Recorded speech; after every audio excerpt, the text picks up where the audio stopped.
অনু, এই জামা কাপড়গুলো নিয়ে কোথায় যাচ্ছিস? তুই আর কথা বলিস না তো আমার সাথে। কেন? এই মাত্র বৃষ্টি পড়তেছিল, হ্যাঁ আমি সিঁড়ির উপর জামা কাপড় করে রাখলাম, হ্যাঁ। বললাম যে একটু পরে মনে হয় আবার রোদ উঠবে। তুই কি বললি? যাহারে মেঘ হয়েছে, যাহারে বৃষ্টি পড়তেছে, আর রোদ্দুর উঠবে না, ওপর ঘরে তোল। আরে পুরো কালো হয়ে গেছে তো, এই তো পুরো ঘন মেঘ হয়ে গেছিল, তাহলে কি করে বুঝবো যে এরকম রোদ্দুর হবে? বেড়াইছে আবার। তাই তো, কি হারে রোদ্দুর উঠেছে রে, বাপরে বাপ, তো পুরো চকচক করছে। সকাল থেকে জামা কাপড় নিয়ে যাচ্ছি রোদে, আবার ঘরে তুলছি, যাচ্ছি ঘরে তুলছি, যাচ্ছি ঘরে তুলছি, এই করতেছি, এই করে করে এই কটা শুকাইছি, এই কটা শুকাইছি, এখন আবার এগুলো ভিজে, এখন আবার যাইতে হবে এগুলো নিয়ে। কি জ্বালা আমার, জানিস না?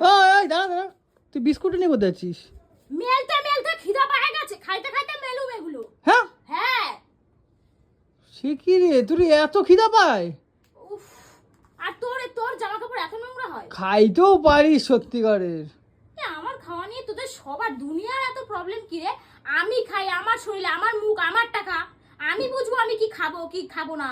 ও আচ্ছা ঠিক আছে, যা আচ্ছা আচ্ছা, খেতে খেতেই কর, গিয়ে খেতে খেতে খাওয়া নিয়ে তোদের কি এরকম ভাবে ভাই কাপড় জামা মেলে খেতে খেতে, আমি তো সেটাই বুঝে পাই না। বাবা, এই কটা করলাম, আবার এই কটা, কি কপাল! এই বর্ষাকাল আসলে না আমার মানে ভয় লাগে, জামা কাপড় খালি মেলতে হবে আর তুলতে হবে, এ মেলতে হবে। শালা রে, আমি এখানে করছি ঠাকুরটা, ঠিক আছে?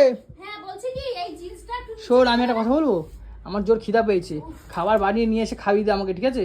শেগর বাল আমার।